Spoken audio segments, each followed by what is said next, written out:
Thank you, Mayor. Tonight I'll begin with just a quick update on some of the Norman Forward projects. First, I want to just briefly talk about the Griffin Park Sports Complex.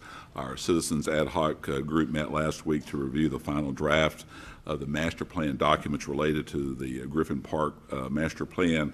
Those master plan was presented to at the June Park Board meeting, and the Park Board did receive unanimous support there.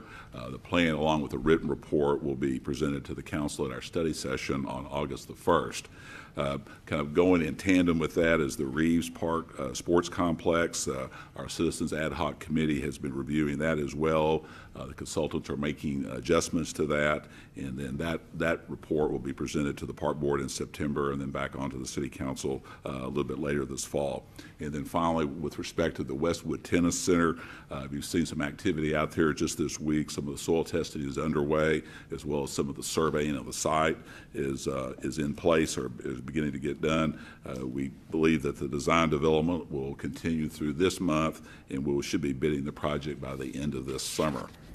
Next, just a quick image. That photo was taken today showing some of the new tube slides out at the Westwood Family Aquatic Center. Just last week they had the kind of the framework for that, but just today the tubes themselves were installed. Next, and it's already been mentioned in terms of the Lindsay Street Bridge, and I guess I just want to express my appreciation to ODOT, the Chamber of Commerce, and the University of Oklahoma for helping us host this celebration last Friday. It took all of the partners working together in order to do the project, and it certainly took everyone's participation and collaboration to make this event really special last week. Moving and talking a little bit about things that have to be done. As we've said, it's been mentioned before that this bridge is 337 feet wide, the widest bridge in Oklahoma. So it's larger than the Main Street Bridge, as well as the spooey on I-40 at Morgan Road. Of course, there's a lot of work left to be done. As you look at in this slide, you can see some of the images there at the top right of that, and these are showing some of the aesthetics that will go on the deck of the bridge that really track with the Norman I35 Aesthetics Committee that was formed back in 2008. And as you know, up and down the corridor, you can see that each bridge has a certain theme, and of course the theme of this bridge is the University of Oklahoma. And so you'll see these aesthetic treatments, the art panels on the top there, and then you can also obviously see the signature arches at the entrance that replicate the entrances at the south and north ovals. And so those are yet to be done.